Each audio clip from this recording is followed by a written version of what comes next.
Shalom Aleichem, everybody. Hope all is well. A good Moed, Moedim L'Simcha. We're in the holy month of Nisan. We're celebrating the holiday of Passover. We have to recognize the fact that we are in the generation of Mashiach. How do we know this? Because the Rebbe tells us this. This is something that we have to bring into our hearts, something that we have to take into our midos.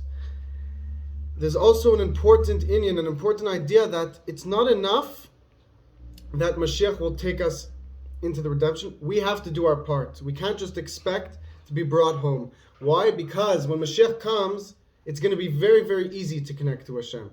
But the amount of pleasure that Hashem gets from our service after Mashiach comes will be nowhere near the pleasure he gets from us serving him before Mashiach is revealed. Why? Because it takes more effort. And one should know that the effort we put in is what's most dearest to Hashem. So everyone should naturally take this idea and it should affect them emotionally. What does this mean? There's two general emotions we have to connect to Hashem. The two general emotions we have are love and fear. We learn in Tanya that first a person needs to have fear. A person can have fear of Hashem without love of Hashem, but a person can have love of Hashem without fear of Hashem. Why? Because if a person has love of Hashem without having fear of Hashem, it means that their love is not actually love. Because the fear is what grounds the person, what connects the person. It is considered like the yoke of the bull. Just like a bull needs a yoke, he needs to be strapped into this system in order to harness his strength. So too, a person's love needs to be harnessed with fear in order to connect directly to Hashem. And how does a person have fear of Hashem? Because it's a very nice idea, but how in practicality, how do we do this? It's also explained to us from the Alter Rebbe in Tanya, in chapter 41, where the Alter Rebbe says that a person just has to meditate upon Hashem's existence, upon how Hashem is completely beyond the worlds, and yet he fills the worlds entirely. How Hashem is the master of all, and how really there's nothing else besides him. And naturally, when a person thinks about these ideas, when a person, in Hebrew say lit bonen, which means to reflect upon these ideas, a person naturally, the emotions are, we learn from the Sfirot that the emotions come from the Sechel, the emotions come from the intellect. So just by thinking enough about Hashem, it will give birth to an emotion of Hashem. The Rebbe also explains that it's very, very important in this generation to remind everybody, because a lot of people can ask, why on this channel is there so much spoken about the Mashiach coming? Really, this is the directives of the Rebbe, who says that in every single opportunity you have to remind the world, to remind the person you're next to about the coming Mashiach. Two general things. Talk about the coming Mashiach, that's number one. And two, teach the righteous non-Jewish people about the 7 laws of Noach, about the 7 Noahide laws for all of mankind. This is the way that non-Jewish people, Gentiles, righteous Gentiles, can connect to Hashem as well. Because Hashem is interested also in the righteous Gentiles being involved entirely. And a person, and which is actually something that's so unique about the Jewish religion, about Hashem's Torah, about Hashem himself, is that you look at other religions, they say you have to convert to this religion to be connected. You have to do this. You have to be different than what you are. No, Hashem doesn't say that. The Torah doesn't say that. The Torah says no.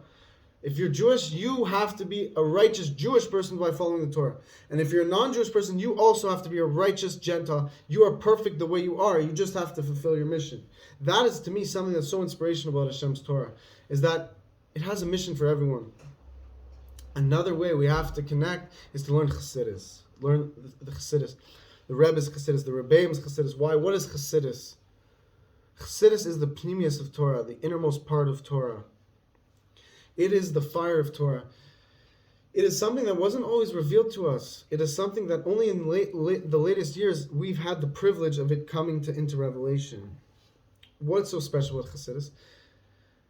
Well, we know that, first of all, let's explain what's the outer part of Torah. To understand what's the inner part of Torah, we have to understand what's the outer part of Torah. What's the outer part of Torah? The outer part of Torah is the laws that we have to keep. And it is all the stories of the Torah. It is the Gemara, all the discussions. It is all the outer part of Torah. The laws, what we physically have to do. What is the inner part of Torah? What is Chassidus? Chassidus is about who we're doing it for. Why are we doing it? And when we do this, when we learn about the inner part of Torah, it will give life to the outer part of Torah. However, in order to actually learn the inner part of Torah, to learn Chassidus, you have to follow the outer part of Torah because they're entirely one. So it's not enough to just learn the outer part of Torah and just learn about the laws and follow them. If you don't know why you're doing them or who you're doing them for, it's incomplete. But at the same time, if you just learn the inner parts of Torah, about the Chassidus, the secrets of Torah, but you don't bring it into action, you're missing the whole purpose of why you're learning the inner part of Torah in the first place. You need both to be grounded, to be complete in your relationship with Hashem. And with this, you can connect to your neshama.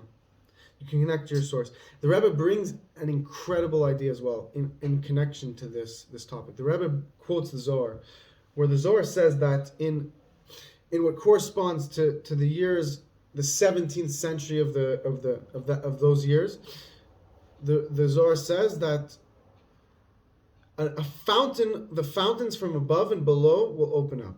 What does this mean? Very mystical idea. What does it mean? The Rebbe explains this means nothing other than the fact that two tremendous revelations will take place in what corresponds to 300 years ago.